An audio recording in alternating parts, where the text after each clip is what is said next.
Howdy. We are in the spirit of St. Louis to commemorate the 99th year anniversary of the Charles Lindbergh flight from New York to Le Bourget, Paris. And so we're going to start this baby up and we're going to take off and hopefully we can get the AI to fly it all the way there for 33 hours. Let's see what happens. Okay, so here's a little thing. Mixture is rich. Ignition is on both magnetos. We'll give it a little prime here, and we'll see if we can get this thing to start. So I don't have to hold the brakes. I'm going to install the chocks, and let's see what happens. There's a guy out there hand propping the airplane, supposedly.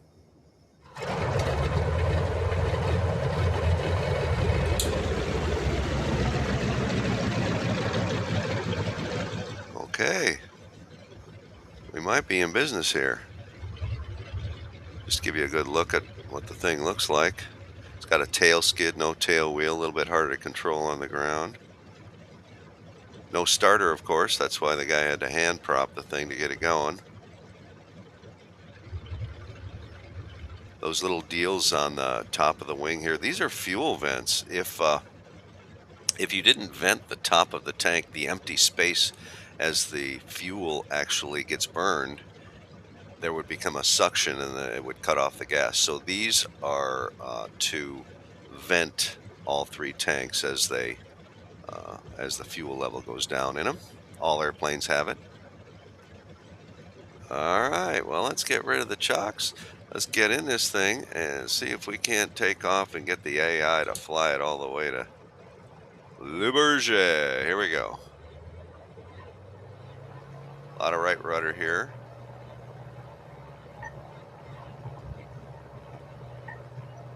A little squirrely.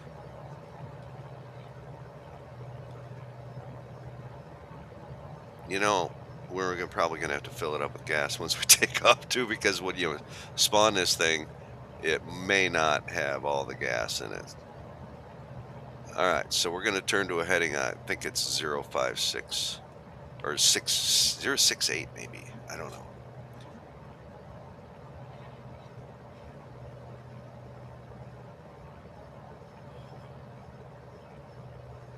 Keep turning.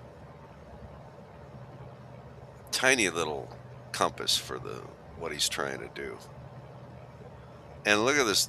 Look at the carpenter's levels he's using to try to keep the thing straight. They didn't have an attitude indicator back then. So this gives you pitch and this gives you bank angle. And that's all he had. Staring at that plus the compass for 33 hours, not going to be easy. I'm bringing the power back slightly. I don't know what his climb power would have been, but I do know that from reading his book, he used 1750 RPM. We're going to trim it a little bit. I've got a little button on my stick, but that little lever that I'm looking at right there is the trimmer. Okay.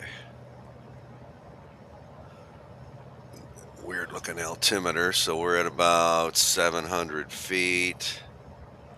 Anything going on out here? Not much. And you know darn well that periscope was retractable so that you didn't have to leave it out for the whole flight, causing extra drag. So we'll put it back in here because there's really nothing to look at too much.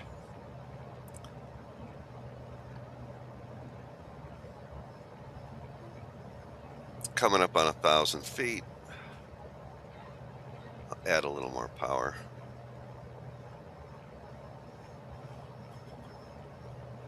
Okay. Yeah, there's no way I'm going to sit here for 33 hours and do this. Why? Because I don't have to, and that's the beauty of the simulator. You can do whatever you want. It's like fantasy land for airplane pilots. You want to get in a Mustang and blow some stuff up? Sure. Not in Microsoft here, but in DCS or in IL2 is what the other two I use. You want to get an F-16 that you'll never fly in a million years? I had a shot at an F-16 in pilot training, but I graduated, was it ninth out of 33 or something like that, and I was not top 10%. So top 10% get their first choice. Of course, the guy that graduated top 10 got the F-15. I suppose the second guy got the F-16, and then that went down to F-4s and A-10s and A-7s and stuff like that. A couple guys were in the Guard and had their assignments already done. One guy got an A-37. The other guy was in the. I think the A-7 was a guard job. One guy got a T-33, which I really wanted. He wound up flying F-16s. But anyway, let's see if we can get Captain Joe Blow here to AI piloting. Let's turn it on. All right, where's he going? Come on now. Don't mess with me on this one. Oh God, we're going faster. We're going down. Where does this guy think he's going? I did put it in the. Let's check the map.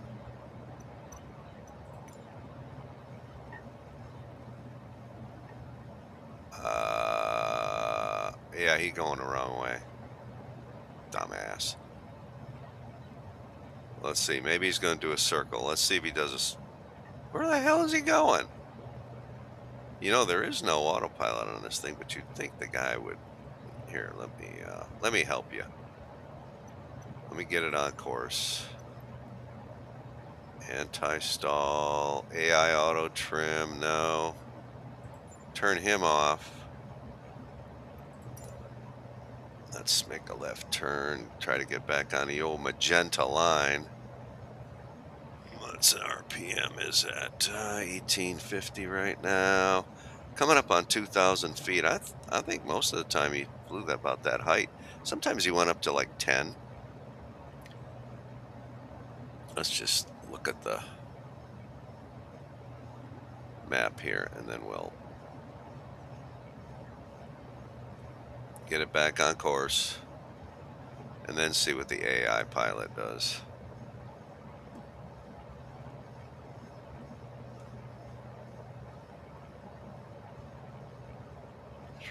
Trim. I think he was trimming nose down, a little on the suicidal side.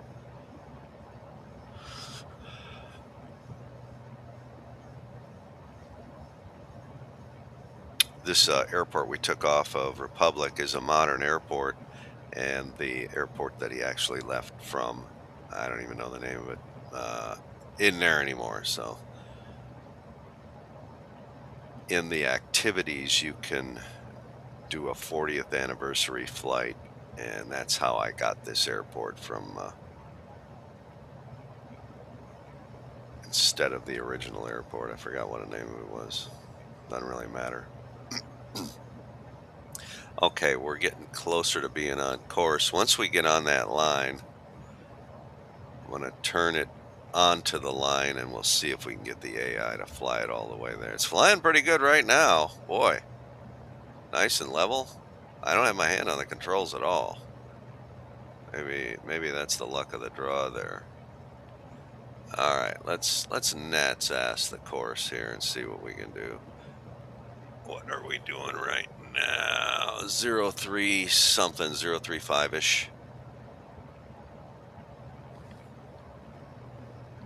I don't know what. Here, let me get the arrow off. I don't know what this thing. There's your altitude. There's our. Oh, start the turn. Hurry. Up, overshot the course a little bit. That's okay. Well, we got 33 hours to nail the course.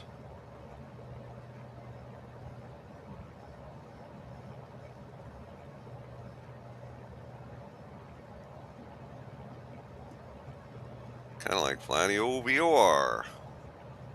I flew VOR all the way up until 2003. I got my first FMS job in 2003. That was a 75/767-300.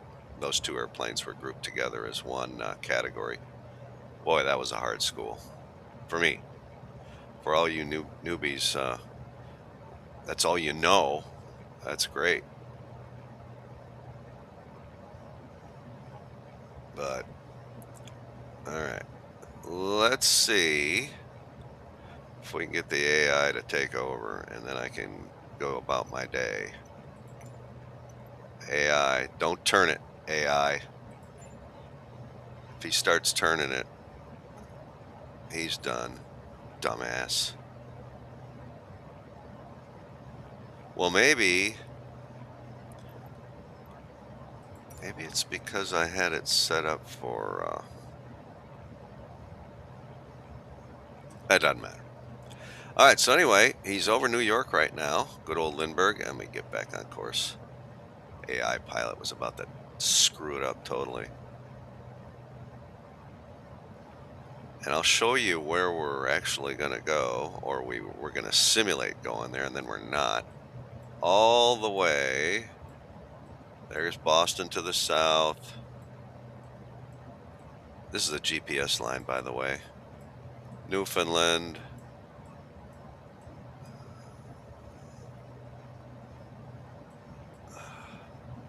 Gander. We used to use those Newfoundland airports for alternates, ETOPS alternates going over the Atlantic. All right, there's our line. We're going to cross probably south of England. Yep, just south of Land's End. Oh, wait a minute. That was Ireland. Sorry about that. Yeah. This is England, and of course the line is just above Land's End. And then and there it is. Paris and Le Bourget. Le Bourget is just a little bit north. I'll get the GPS tracking back on. I'm already off course. Very easy to get off course in this thing, man. He had to fly this thing every second. In fact, he made the,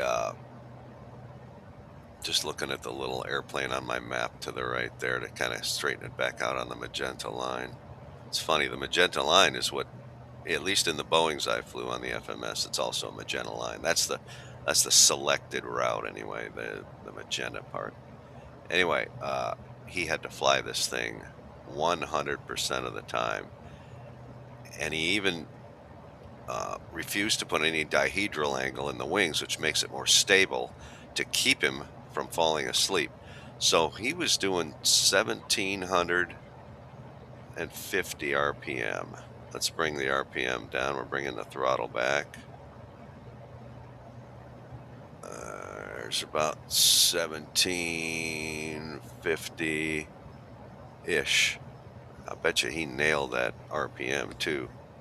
All right, now how are we doing? It's nice. He didn't have a map like this, all he had was charts. And while he was over land, he could use landmarks to figure out if he was on course or not. How we doing? Oh, look at me. I'm looking good in there. No, it's not me. That's not even him. It's just generic Microsoft guy. He needs a shave too. All right. So what we're going to do, rather than fly the whole dang thing, because it ain't happening, I think you can actually add a autopilot onto this thing. I might try that. I might put an autopilot on there and let the autopilot fly the GPS all the way there. Yeah, even if I have to pay for it, I'm putting an autopilot on this thing, and we're just going to see. Now, the only problem is if I let the autopilot do it, these are all the fuel valves here that Chuck used to keep the fuel in balance, and I got no clue how to use that stuff. So, there you have it. All right, we're going to just go ahead and land in Le Bourget right now, if we can. Let's see if it's going to do it for me. Final approach, baby. You don't have enough fuel. Well, all right then. The magic of the simulator. How about this, Mr. Microsoft? Now, yeah, they only took me off with half gas. Do you want to travel the final? Yeah.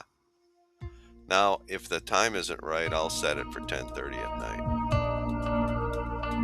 We'll see if I can get this thing on the ground. I'm having a feeling maybe not. I think he didn't even have any lights of any kind. Of course, it was 10:30ish at night in Paris when, or we should say Le Bourget. I did get to go to that museum in Le Bourget. I had a layover in Paris. It was a 2-day layover. It's the first night I went to a Jimmy Buffett concert. Second day I went to, oh boy, get the periscope out. Wait a minute. Wait a minute. Stop it right there. Time ain't right. I'll call it. That's good enough right there. Oh, well, we got the lights of Paris anyway. All right. Let's see if I can get this thing on the ground without killing everybody. First of all, let's take a look and see if we can see a runway, because I think that's kind of... Oh, wait a minute. I never got the periscope out. Let's see. There's got to be a runway around here somewhere, because this is the modern airport. Oh, there we go. Okay. I'm just going to use my peripheral vision to... Of course, he didn't have any flaps on this thing for this particular flight. Come on, runway. I know you're down there. There you go.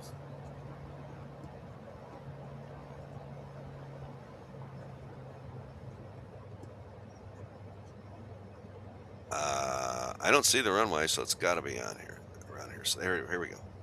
Is that... No, that ain't the runway. That's my cockpit. There it is.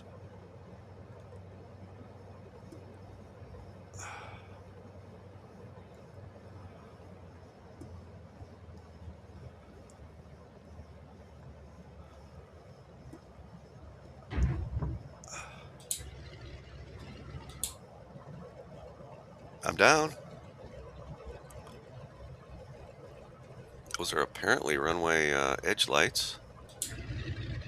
I can't see my airplane. So it probably was something like this, but I'm guessing it was an open field with no concrete or anything on it when he landed. Now I don't know if he had brakes. This has brakes, so we're going to use them. Apparently it was absolute mayhem after he stopped the airplane, to the point where they were tearing the airplane up and, of course, tearing his clothes off. It was just nuts, apparently. And as they approached the airplane, he wound up cutting the mixture so he didn't kill anybody. That would have put a big dent in the glory of that, killing somebody who runs into the propeller. So anyway, we just landed in Le Bourget, and I'm very tired because it was a 33-hour flight. But here's to commemorate good old Lindbergh flight. See ya.